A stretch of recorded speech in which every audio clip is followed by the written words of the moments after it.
आप देख रहे हैं खबरों, तबसरों और तज्जियात पर मबनी पाकिस्तान का सबसे मोतबर न्यूज शो दुनिया कामरान खान के साथ। अस्सलाम वालेकुम, मैं हूँ कामरान खान। ये पाकिस्तान के खारजा ताल्लुकात का अलमिया है कि हम अमेरिका, रूस और मगरबी ताकतों समेत अपने हमसायों से भी मुस्तकिल दोस्ताना मरासिम नहीं बना सके। इस वक्त अमेरिका पाकिस्तान ताल्लुकात एक लगता है कच्चे धागे पर डोल रहे हैं। हमारे तीन पड़ोसी ममालिक भारत, ईरान और अफगानिस्तान हमसे दूर दूर आपस में करीब से करीब तर हो रहे हैं। पाकिस्तान की अपने चौथे पड़ोसी मुल्क चीन से दोस्ती ज़रूर है, मगर दहशतगर्द मुसलसल सी पैक में पाक चीनी मफादात पर हमलावर हैं। लगता है चीन को भी सी पैक मनसूबों पर अमल दरामद, उनकी सिक्योरिटी और ख़ास तौर पर माली अदायगियों पर पाकिस्तान से शिकायत हैं। इस पस मंज़र में IMF ने सी पैक मनसूबों की अदायगियों पर गहरी नज़र रखी हुई है। खबरें हैं कि पाकिस्तान ने IMF को यकीन दहानी कराई है कि बजट में सी पैक के पावर प्रोजेक्ट के लिए कोई फ़ंड्स मुख्तस नहीं किए जाएंगे, लेकिन इसके बावजूद अमेरिका को पाकिस्तान चीन के भारी कर्ज़ों पर एतराज़ात हैं। अमेरिका ने ईरान पाकिस्तान गैस पाइपलाइन को भी मुस्तरद कर दिया है। ऊपर हमने पाकिस्तान की मजमूई जियोपॉलिटिकल और स्ट्रेटेजिक सिक्योरिटी सूरत हाल, जिसमें परसों एक अहम मोड़ आया, आपके सामने रखा, जब अमरीकी कांग्रेस की खारजा अमूर की कमेटी के सामने माविन वज़ीर खारजा डोनाल्ड लू ने पाकिस्तान के हवाले से अमरीकी तरजीहात का अहाता किया। अरकान कांग्रेस ने सी पैक को कर्ज़ों का जाल कहते हुए डोनाल्ड लू पर सवालात की बौछार की और उन्होंने अमरीका का सिफारती नुक्ता नज़र पेश किया। कल वज़ारत खारजा की तर्जुमान मुमताज़ ज़हरा बल्लोच ने प्रेस ब्रीफिंग में एक सवाल पर कहा कि पाकिस्तान अमेरिका से करीबी ताल्लुकात को कदर की निगाह से देखता है, लेकिन पाक ईरान गैस पाइपलाइन मनसूबे पेशरफ पाकिस्तानी हुकूमत का खुद मुख्तार फैसला है। किसी भी तीसरे फरीक की वजह से ये फैसला वापस लेने की कोई गुंजाइश नहीं। लेकिन यह हकीकत है कि मुमकिन अमरीकी पाबंदियों की वजह से ही पाकिस्तान पिछले 28 साल से ईरान के साथ गैस पाइपलाइन मनसूबे पर अमल दरामद यकीनी नहीं बना सका। परसों एक बार फिर अमेरिका ने एलानिया पाक ईरान गैस पाइपलाइन के मंसूबे को मुस्तरद किया था। पाकिस्तान एक जानिब माशी बहरानों में घिरा हुआ है, तो दूसरी तरफ दहशत गर्दी की लहर ने एक मरतबा फिर मुल्क को अपनी लपेट में लिया है। TTP, दाइश, कलदम बलोच तंजीमों को पाकिस्तान में दहशत गर्दी के लिए पड़ोसी ममालिक की सरजमीन इस्तेमाल होने के मुतादिद शवाहिद मौजूद हैं। परसों गवादर पोर्ट अथॉरिटी कॉम्प्लेक्स पर ख़तरनाक दहशतगर्द हमला हुआ, जिसमें कलदम BLA के 8 दहशतगर्द मारे गए और 2 एहलकारों ने जामे शहादत नोश किया। पिछले हफ्ते शुमाली वज़ीरिस्तान में सिक्योरिटी चेक पोस्ट पर खुदकुश हमले में लेफ्टिनेंट कर्नल काशिफ अली शाह और कैप्टन मोहम्मद अहमद समेत 7 फौजी जवान शहीद हुए थे। जवाबी कार्रवाई में 6 दहशतगर्दों को हलाक किया गया। इसके 2 रोज़ बाद पाकिस्तान को जवाब देना पड़ा और पाकिस्तान ने अफगानिस्तान में घुसकर पख्तिका और खोस्त में दहशतगर्द ठिकानों को निशाना बनाया था। और इससे पहले अपने हक़ के दिफा को इस्तेमाल करते हुए पाकिस्तान ने 18 जनवरी को ईरान में भी BLA और BLF की पनाहगाहों पर हमला किया था। यकीनन सूरत हाल टेंस है पाकिस्तान के अतराफ़ में भी, और पाकिस्तान को किस तरह से सुपर पावर्स के दरमियान बैलेंस करना है और अपने मफादात को प्रोटेक्ट करना है, ये नई हुकूमत का सबसे बड़ा खारजा महाज पे चैलेंज है और इसाक डार साहब के लिए यकीनन एक बहुत बड़ा इम्तहान भी है। इस मौजू में बात करते हैं। हमारे साथ मौजूद हैं जनाब Mushahid Hussain Syed, chairman Pakistan China institute और पाकिस्तान के खारजा अमूर के बहुत ही सीनियर सीजनड एनालिस्ट भी हैं। मुशाहिद साहब, बहुत बहुत शुक्रिया। सर, ये फरमाइएगा कि बहुत ही इस वक्त एक टेंस कैफियत है हमारे बॉर्डर्स पे, और दूसरी जानिब एक नई हुकूमत है, नए फॉरेन मिनिस्टर हैं, और पाकिस्तान को बैलेंस करना है चाइना और हमारे दूसरे जो नेबर है ख़ास तौर पे चाइना के हवाले से और US के हवाले से, और जहाँ पर पाकिस्तान और US के ताल्लुकात जो है वो लगता है walking on a very tight thread, बहुत ही एक थिन लाइन है जिसके ऊपर हम चल रहे हैं। और अमेरिका की तवक्कुआत पाकिस्तान से बहुत हैं, ना वो ईरान पाकिस्तान गैस पाइपलाइन को फेवरेबली देखते हैं, ना ही वो सी पैक के हवाले से जो पाकिस्तान को एक जो बड़े डेट का सामना है उसको उस पर उनके अपनी कमेंट्री है। और फिर IMF जो कि ज़ाहिर है कि US लेड है, वो ये चाहता है कि सी पैक को कोई सपोर्ट IMF के प्रोग्राम के ज़रिए ना मिले, तो हमें बड़ी मुश्किल सूरत हाल का सामना है।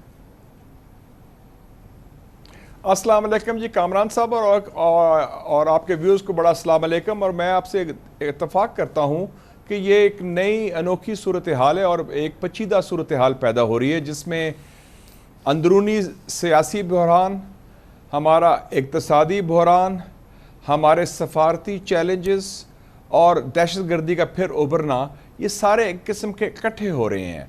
और ख़ास तौर पे जो 2 और 3 नए फैक्टर्स आए हैं वो बड़े अहम हैं। एक तो ये है कि जो पाकिस्तान की अंदरूनी जंग है दहशत गर्दी के ख़िलाफ़, चाहे वो हो बलूचिस्तान में BLA के हवाले से, चाहे वो हो खैबर पख्तूनख्वा में TTP के हवाले से, अब उसका ताल्लुक रीजनल जियोपॉलिटिक्स से भी हो गया है कि ये मसले अब पाकिस्तान खुद अकेले हल नहीं कर सकता। बलूचिस्तान में BLA के लिए ईरान का तावन ज़रूरी है, TTP के हवाले से खैबर पख्तूनख्वा में अफ़गानिस्तान का तावन भी ज़रूरी है, और जो इंडिया कर रहा है वो अलहदा है। तो इस हवाले से एक रीजनल जियोपॉलिटिक्स और हमारी इंटरनल सिक्योरिटी मिक्सअप हो गई है। ये एक नया एलिमेंट आया है। और दूसरा एलिमेंट जो नया है वो है एक what I call the arc of instability, कि इस वक्त PTI गवर्नमेंट खैबर पख्तूनख्वा में है जिसके ताल्लुकात वफाकी हुकूमत से और सिस्टम से अच्छे नहीं हैं, या उनको दबाव डाला जा रहा है। और मेरे ख्याल में अगर उनका मैंडेट का एहतराम किया जाए तो हालात बेहतर होंगे। और साथ साथ TTP एक्टिव हो गई है अक्रॉस द बॉर्डर, और फिर अफ़गानिस्तान के अलहदा हमारे ताल्लुकात ख़राब हो गए हैं कि अब 5 सालों में 3 मरतबा 3 हमसायों के साथ हमारे मिलिट्री क्लैशेस हुए हैं। 2019 हिंदुस्तान और उन्होंने शुरू किया था पुलवामा का, फिर अभी ईरान से साथ हुआ है, अभी अफ़गानिस्तान के साथ हुआ है। और तीसरा ये है कि अमेरिका ने भी खुल के पहली दफ़ा क्लियर कर दिया है कि वो जो 2 हमारे हमसाए हैं, चीन के साथ CPEC और ईरान के साथ पाइपलाइन और गैस पाइपलाइन, इन दोनों के ख़िलाफ़ वो खुल के सामने आ गया है, जो पाकिस्तान के लिए हमारी इक़्तिसादी आज़ादी के लिए CPEC और तवानाई की आज़ादी के लिए गैस पाइपलाइन बड़े सिनेरियो है। ये जो एक बड़ा चैलेंजिंग सिनेरियो है, ये किसी भी गवर्नमेंट के लिए बहुत ही मुश्किल है। और जाहिर है कि अगर इंटरनल डिवीज़न हो तो इससे निपटना और ज़्यादा मुश्किल है। और इस पूरी सूरत हाल में इस नई हुकूमत को जिसके पास बहरहाल वैसे तो मैंडेट है, लेकिन अगर इलेक्शंस के नताइज और उसमें देखें तो ज़ाहिर है कि उस पर सवालात हैं, उसको इस चैलेंज से निपटने के लिए क्या करना चाहिए। बहरहाल जो गवर्नमेंट है, जो चीज़ें हैं हमारे सामने हैं, लेकिन पाकिस्तान को, हम 25 करोड़ कौम को इन चैलेंजेस से निपटना भी है ना। इसके लिए क्या मुनासिब हिकमत अमली हो सकती है, और क्या कोई इसका एक कॉम्पोजिट सोल्यूशन है? जी है, जी बिल्कुल है, क्योंकि these are man made problems. मेरे ख्याल में 3 स्टेप्स बड़े ज़रूरी हैं। ठक ठक ठक। कोर इशू इस वक्त पाकिस्तान का है सियासी, वो जो ये सियासी चपकलिश है, पोलराइजेशन है। और आज मुझे बड़ी खुशी हुई फोटोग्राफ्स देख के फ्रंट पेज में कि रजीम चेंज जो 2022 का हुआ था, जब इमरान खान की गवर्नमेंट टॉपल हुई थी, उसके बाद पहली दफ़ा 4 चीफ मिनिस्टर्स 3 मुख्तलिफ जमातों के, PTI, PPP, PMLN के वज़ीर आज़म के साथ इकट्ठे खड़े हैं स्ट्रेटेजिक इन्वेस्टमेंट फैसिलिटेशन काउंसिल की मीटिंग में। और मेरे ख्याल में वो जनरल आसिम मुनीर की सरपरस्ती में हुआ है। तो अच्छा है कि खाकी अम्ब्रेला में सब ने उनको इकट्ठा कर दिया, ये एक पॉजिटिव साइन है। और जो मेरी इतलात हैं कि सब ने कहा कि हम सपोर्ट करेंगे इकनॉमिक रिवाइवल को, हम इकट्ठे मिल के चलेंगे, और ऐसा ही। तो पहला स्टेप ये है। और उसके साथ साथ जो खैबर पख्तूनख्वा में PTI हुकूमत का मैंडेट है, उसका एहतराम किया जाए, उनको डिस्टेबलाइज ना किया जाए, उनकी सीटों को भी दे दिया जाए जो ख़वातीन की सीट है, और उनको साथ चलाएं। और जो सियासी कैदी भी हैं उनके, जिनके खिलाफ की सीरियस केसेस नहीं, उनको रिहा किया जाए। That's number 1। नंबर 2 है इकनॉमिक्स।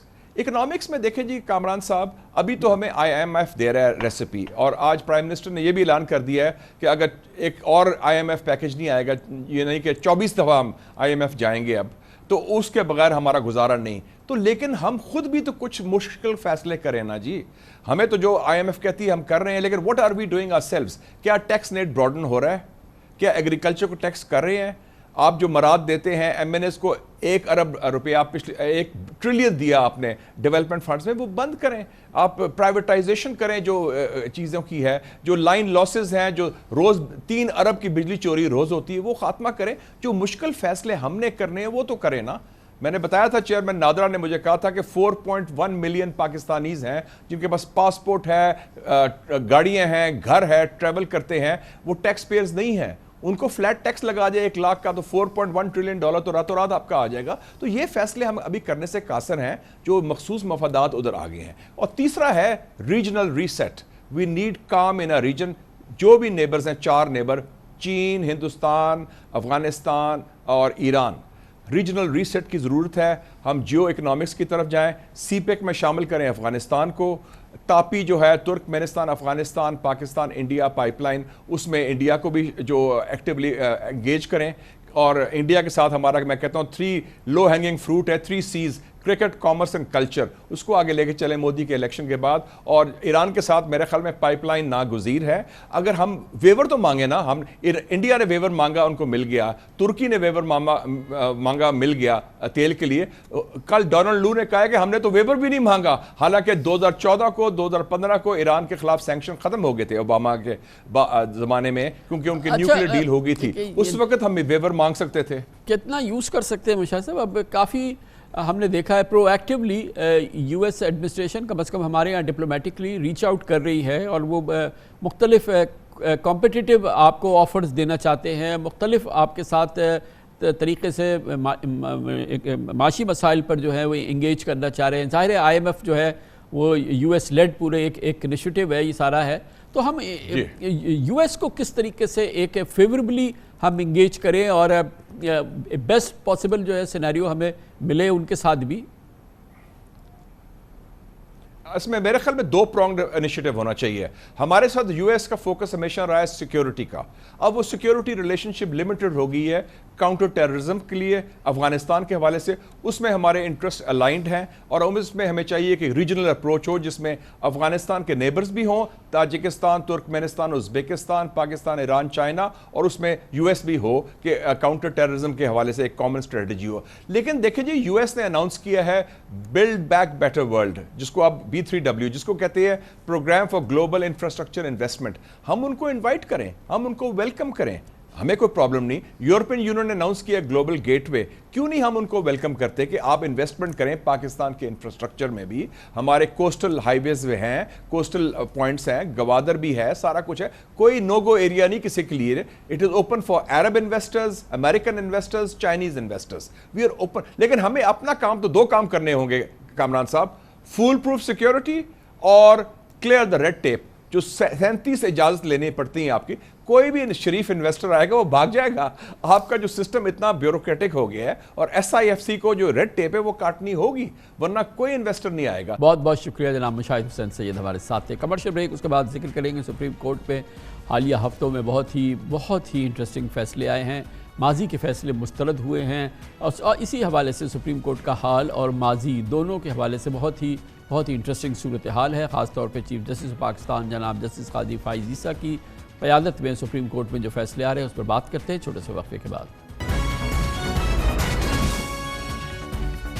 Welcome back. फैसलों के एतबार से पाकिस्तान की अदलिया का माजी और हाल दोनों बहुत दिलचस्प हैं। चीफ जस्टिस पाकिस्तान जनाब जस्टिस काजी फ़ाइज़ ईसा का ओहदा संभालने के बाद से तासुर मिल रहा है कि सुप्रीम कोर्ट के अपने ही फैसले सुप्रीम कोर्ट से मुस्तरद हो रहे हैं। आज सुप्रीम कोर्ट ने इस्लामाबाद हाई कोर्ट के जज जनाब जस्टिस शौकत अजीज़ सिद्दीकी की बरतरफी का फैसला कलअदम करार दे दिया, जिसके बाद जस्टिस शौकत सिद्दीकी को बरतरफ नहीं बल्कि रिटायर्ड जज तस्वुर किया जाएगा। तमाम मरात पेंशन के हकदार भी होंगे। जबकि 2018 में उस वक्त के चीफ जस्टिस पाकिस्तान जनाब साकिब नसार की सरबराही में सुप्रीम जुडिशल काउंसिल ने जस्टिस शौकत सिद्दीकी को जुडिशल मिसकॉन्डक्ट का मुर्तकिब करार दिया था और उन्हें नौकरी से बरतरफ कर दिया था।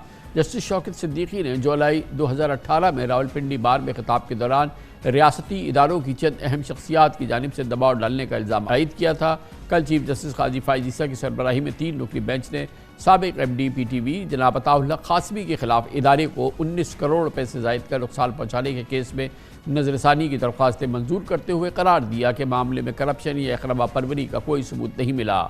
साबिक चीफ जस्टिस मियां साकिब नसार ने अताउल्लाह कासमी की तकर्रुरी पर खुद नोटिस लिया था और नवंबर 2018 में उनकी तकर्रुरी को गैर कानूनी करार देते हुए कहा था कि अताउल्लाह कासमी की बतौर MD ली गई इमारात तनख्वाहदार के हक नहीं थे। 2 हफ्ते कबल एक और बड़ी गैर मामूली पेशरफ में सुप्रीम कोर्ट की 9 रुकनी बेंच ने साबिक वज़ीर-ए-आज़म ज़ुल्फ़िकार अली भुट्टो की फांसी के खिलाफ सजाती रेफरेंस में भी तारीख़ी फैसला सुनाया और मुत्तफ़क़ा राय दी कि ज़ुल्फ़िकार अली भुट्टो को फेयर ट्रायल का मौका नहीं दिया गया। पिछले 12 साल से इस केस का फैसला इल्तबा का शिकार था। इस साल जनवरी में जनाब जस्टिस काजी फ़ाइज़ ईसा के साथ रुकनी बेंच ने आर्टिकल 62(1)(f) की तशरीह करते हुए अरकान पार्लियामेंट की ताहयात नाअहली ख़त्म कर दी थी, जिसके बाद नवाज शरीफ और जहांगीर तरीन की ताहयात नाअहली भी ख़त्म हो गई थी। 28 जुलाई 2017 को जनाब जस्टिस आसिफ सईद खोसा की सरबराही में 5 रुकनी बेंच ने साबिक वज़ीर आज़म जनाब नवाज शरीफ को पैनामा केस में ताहयात नाअहल करार दिया था। गुज़िश्ता बरस अप्रैल में साबिक चीफ जस्टिस उमर अता बंदियाल ने पार्लियामेंट से मंजूर शुदा supreme court practices and procedure act पर ताहुक्म सामनी अमल दरामद रोकने का हुक्म दिया था, जिसके खिलाफ दरखास्तों पर 6 माह बाद अक्टूबर में जनाब जस्टिस काजी फाइज ईसा की सरबराही में फुल कोर्ट ने एक्ट को आइन के मुताबिक करार देते हुए बहाल कर दिया था। दिलचस्प माहौल है जो कि मुसलसल पाकिस्तान की अदलिया के माजी और हाल के लिहाज से बहुत ही एक और नया बाब है जो रकम हो रहा है, और ये ज़ाहिर है कि अभी ये मामलात जारी है। जनाब जस्टिस काजी फाइज ईसा का दौर में अभी कई महीने और बाकी हैं, और यकीनन इसमें मज़ीद भी हम दिलचस्प कैफियत देख सकते हैं, ख़ास तौर पर फ़ैसलों के हवाले से। इस मौजू में मज़ीद बात करते हैं। पाकिस्तान में आला अदलिया, ख़ास तौर पर सुप्रीम कोर्ट ऑफ पाकिस्तान की बहुत ही क्लोज़ ऑब्ज़र्वर हैं, बहुत ही उम्दा सीनियर जर्नलिस्ट हसनात मलिक हमारे साथ मौजूद हैं। बहुत बहुत शुक्रिया हसनात मलिक साहब। बहुत इवेंटफुल दौर गुजर रहा है जनाब जस्टिस काजी फाइज ईसा का। एक जानिब उनके अपने जो फ़ैसले हैं, ये जो अपने इक़दामात हैं एक चीफ जस्टिस की हैसियत से, और ख़ास तौर पर माजी के चंद फ़ैसलों के हवाले से जो उनकी सरबराही में फ़ैसले हुए हैं, वो भी एक तारीख़ी मामला लगता है। ख़ास तौर पे जो उनके साबिक़ा चीफ जस्टिस साहिबान थे जनाब जस्टिस अता बंदियाल और ख़ास तौर पे जस्टिस साकिब निसार, उनके फ़ैसलों के हवाले से काफ़ी हमें एक दिलचस्प माहौल नज़र आ रहा है। और गुज़िश्ता सुप्रीम कोर्ट के इन फ़ैसलों के हवाले से एक तंबीही ऐसा लगता है कि डेवलपमेंट्स हो रही हैं आज की सुप्रीम कोर्ट की जानिब से। जी कमरान साहब, इसमें कोई शक नहीं, जब चीफ जस्टिस काजी फाइसा ने ओहदा संभाला उस वक्त भी हमने ये बात की थी कि जी पोस्ट पनामा जितनी भी जूरिस्प्रूडेंस सुप्रीम कोर्ट में इवाल्व हुई है वो अब ख़तरे में है, और वो चीज़ अब सही साबित हो रही है। और हम देख रहे हैं कि साकिब निसार हों, आसिफ सईद खोसा हों, गुलजार अहमद हों और उमर अता बंदियाल, इन चारों चीफ जस्टिस साहबान के अदवार में जो बड़े केसेस आए, जो उन्होंने फ़ैसले किए, वो अब तकरीबन उनमें उस जूरिस्प्रूडेंस को रोल बैक किया जा रहा है। वो फैसले सेट असाइड हो रहे हैं, चाहे वो नवाज शरीफ की ताहियात नैली का मामला हो या कासिम अताउल्लाह कासमी का ये जिस तरह आप बता रहे थे, और कई इस तरह की चीज़ें हैं। तो ये एक चीज़ हमें समझनी चाहिए कि दो मुख्तलिफ सोचें थीं सुप्रीम कोर्ट में। 6 साल 2017 से लेके 2023 तक एक सोच ने गलबा रखा, और इसी वजह से हम कहते थे कि हम ख्याल जजेस के ही बेंच बनते हैं। उस वक्त ये जो जजेस जो इस वक्त ड्राइविंग सीट पे हैं सुप्रीम कोर्ट में, इनको ज़्यादातर बेंचेस का हिस्सा नहीं बनाया जाता था। अगर बनाया भी जाता था तो ये मिनॉरिटी में होते थे। अब जब ये जजेस जो हैं, जब चीफ जस्टिस काजी फाइसा ने ओहदा संभाला, तो ये जजेस अब ड्राइविंग सीट पे हैं। ये मुख्तलिफ सोच के जजेस के हैं, इनकी सोच डिफरेंट है। तो अब हम देख रहे हैं कि वो चीज़ें जो हैं वो ये रोल बैक कर रहे हैं। लेकिन एक चीज़ हम देख रहे हैं कि जो जहाँ तक मामलात हैं पीटीआई के मुतल्लिका, तो वहाँ जो भी माजी की गलतियाँ तो ठीक हो रही हैं, लेकिन जो रिसेंट पास में या अब जो कुछ हो रहा है इस हवाले से बिल्कुल खामोशी है। कि जैसे कि हम जैसे ऑब्जर्वर्स और कमेंटेटर्स तो ये देख रहे हैं कि ये जो अदवार जिसमें आपने जिक्र किया, उसमें यकीनी तौर पे अगर हम सियासी तौर पे देखें, पाकिस्तान मुस्लिम लीग नून का बहुत नुकसान हुआ। पाकिस्तान मुस्लिम लीग नून अदलिया के फ़ैसलों के निशाने पर रही। अब वो सूरत हाल यकसर बदल गई है, उसमें तमाम बेनिफिट्स जो हैं वो बज़ाहिर पाकिस्तान मुस्लिम लीग नून की सियासत को मिल रहे हैं, और पीटीआई जो है वो इस वक्त वो ऐसा लगता है कि वही जो तमाम मामलात मुस्लिम लीग नून की लीडरशिप के साथ हो रहे थे, वो अब हम मुस्लिम लीग वो पीटीआई के साथ देख रहे हैं। और सियासी तौर पे अगर गुज़िश्ता दौर में पाकिस्तान मुस्लिम लीग नून का शदीद नुकसान हुआ, तो इस वक्त पीटीआई का शदीद नुकसान हो रहा है। सिर्फ जो है पार्टीज़ के हवाले से हालात चेंज हुए हैं। जी बिल्कुल कमरान साहब, ये बिल्कुल बड़ी अफसोसनाक सूरत हाल है, और इसी वजह से चीफ जस्टिस काजी फाइसा के कुछ हामी वकला की तरफ से भी तनकीद हो रही है कि वो नहीं चाहते थे कि चीफ जस्टिस काजी फाइसा किसी जमात के बहुत प्रो रहें या एंटी उनके हवाले से परसेप्शन रहे। जिस तरह माजी में हम देखते हैं कि इफ्तिखार मोहम्मद चौधरी के हवाले से पीपल्स पार्टी ये शिकवा करती रही कि ये हमारे एंटी हैं, नून लीग के हवाले से नून लीग करती रही साकिब निसार साहब के हवाले से कि जी ये हमारे एंटी हैं। तो अब जो है चीफ जस्टिस काजी फाई साहब पे यही था कि वो ऐसी परसेप्शन नहीं डेवलप करने देंगे। लेकिन बदकिस्मती के बाद की सूरत हाल यही है कि ये जो है वो ये परसेप्शन अब बन चुकी है। ताहम अभी भी उनके पास बड़ा टाइम है और ये जो चीज़ें हम देख रहे हैं वो जो कुछ हो रही हैं वो बैलेंस करने की ज़रूरत है।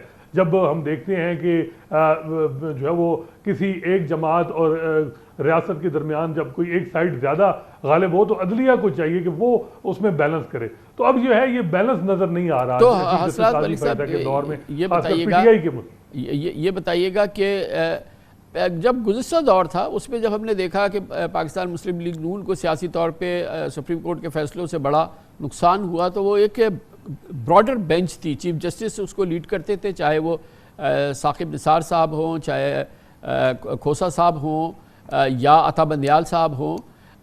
अभी भी क्या एक उसी तरह की एक ब्रॉडर अंडरस्टैंडिंग है? अगर पीटीआई जो है वो इस वक्त एक तरह से लेफ़्ट पर है, या ये कि वो उसको ज़्यादा इस वक्त नुकसान हुआ है सियासी तौर पे, तो अभी भी सुप्रीम कोर्ट में भी क्या इसी तरह से ब्रॉडर अंडरस्टैंडिंग है जैसे कि गुज़िश्ता दौर में होती थी जब पाकिस्तान मुस्लिम लीग नून को नुकसान हुआ था? जी कमरान साहब, इस तरह की सूरत हाल है जैसे हम देखते हैं कि जस्टिस मुनीब अख्तर माजी में वो तकरीबन हर बेंच हर इंपॉर्टेंट केस का हिस्सा थे, वो अब कम ही हम देखते हैं। Supreme court practice and future act के फैसले के बाद हम नहीं उस केस में किसी केस में उनको देख रहे। इसके अलावा जस्टिस एजाजुल एहसन की रिटायरमेंट ये बड़ा सेटबैक है पीटीआई के लिए। वो समझ रहे थे कि 4-5 महीने बाद चीफ जस्टिस चेंज होंगे तो मे भी हालात चेंज हों, वो भी नहीं रहा। हाँ, कुछ जजेस हैं जिस तरह जस्टिस अतर मिनल्ला हैं, जस्टिस मंसूर अली शाह हैं, ये इन्होंने बड़ा बैलेंस रखा। हम देखते हैं चाहे वो साइफर में बेल दी इमरान खान को, इसके अलावा लेवल प्लेइंग फील्ड पे बड़ा कम्प्रिहेंसिव ऑर्डर पास किया। लेकिन हम ये देखते हैं कि जैसे जस्टिस अतर मिनल्ला, जस्टिस जमाल मंदुखेल, ये कई केसेस बेंचेस में हिस्सा नहीं है। तो ये चीज़ भी है। अभी भी गो के supreme court practice and future act जो है वो है, उसके बाद जो है वो कमेटी फैसला करती है। लेकिन फिर भी देखते हैं कि जो चीफ जस्टिस है उसको एडवांटेज हैं, और जो सोच चीफ जस्टिस की होती है वही बज़ाहिर ये लग रहा है कि वही जो हम मुख्तलिफ केसेस हाई प्रोफाइल में वही चल रही है। चाहे फौजी अदालतों में सिविलियन ट्रायल का मामला हो तो ये ट्रायल जो है वो उसको अलाउ कर दिया गया है और 2 महीने से केस नहीं चल रहा। कुछ खवातीन हैं पीटीआई की जो पाबंद सलासिल हैं, उनकी जमानतें नहीं लग रही। इसके अलावा और कई चीज़ें हैं। लेवल प्लेइंग फील्ड पे पीटीआई दिल बर्दाश्ता हो कि उन्होंने कंटेम्प्ट पिटीशन विड्रॉ कर ली थी। अब धांधली का मामला के हवाले से पिटीशन दायर हुई है हामिद खान साहब ने। अब देखना है कि इसमें बेंच कौन सा होगा।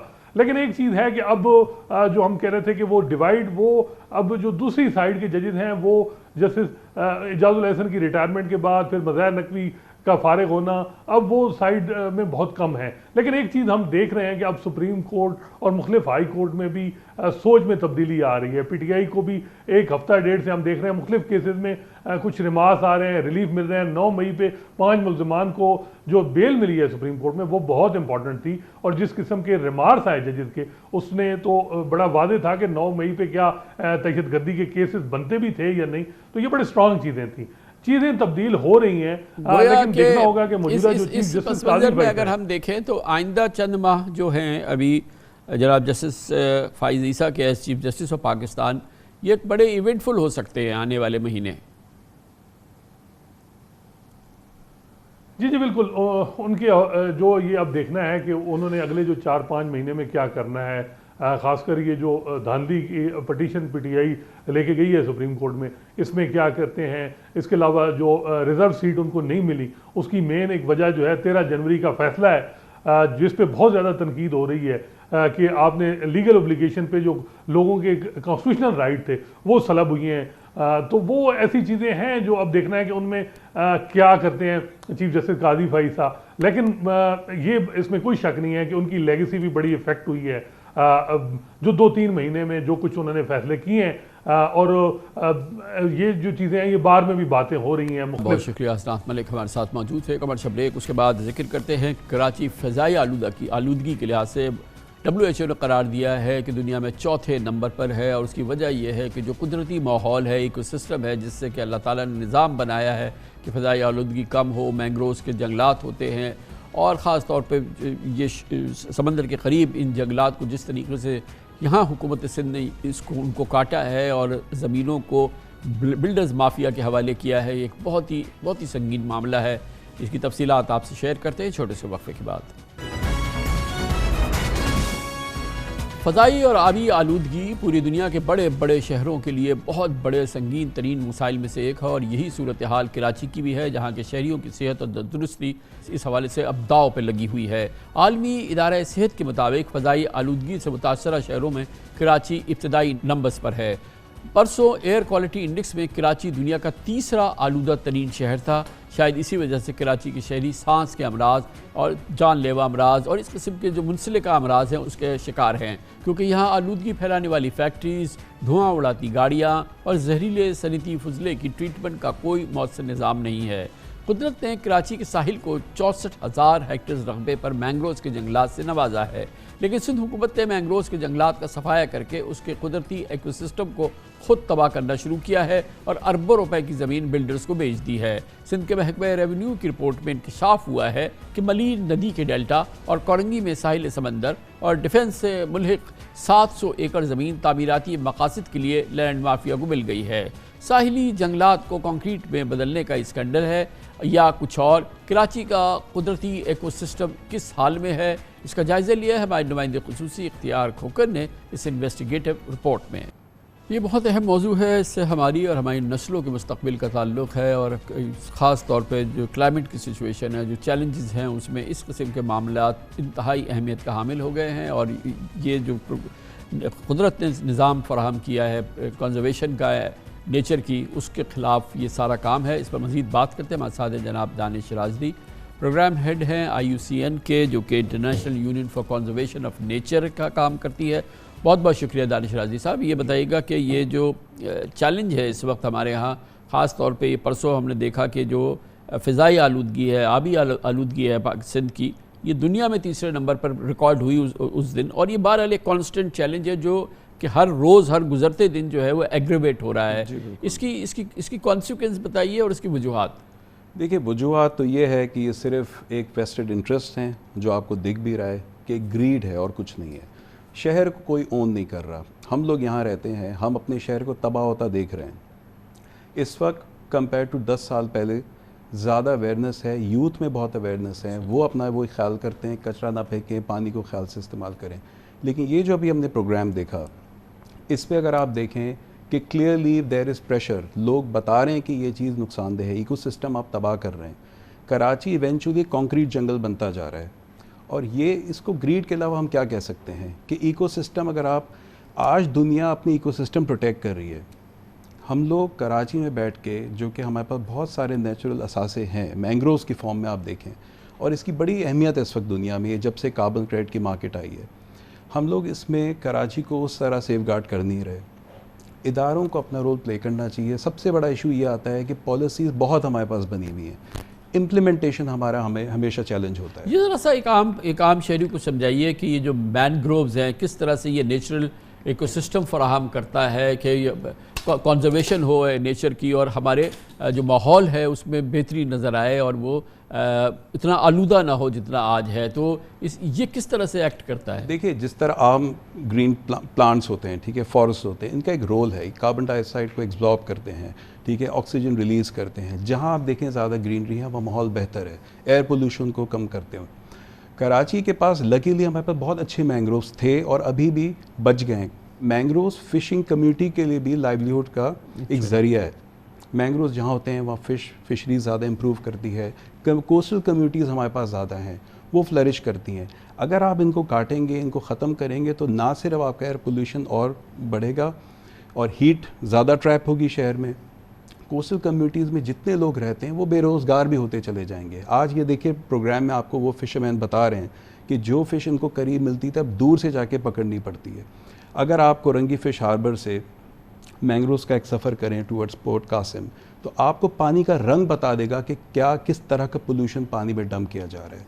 सो अब ये सब चीज़ें ऐसी। अच्छा, आप लोग जो हैं वो ज़ाहिर है कि जो गवर्नमेंट के लोग हैं, जो गवर्नमेंट के मुंसलिक इदारे हैं, उनकी भी अवेयरनेस करते हैं और वहाँ पर भी लॉबी करते हैं, उनको भी समझाते हैं कि ये ना करो। और ऑब्वियसली इसके लिए तो हमारे पास इंटरनेशनल भी प्रोटेक्शंस हैं, सारी चीज़ें हैं।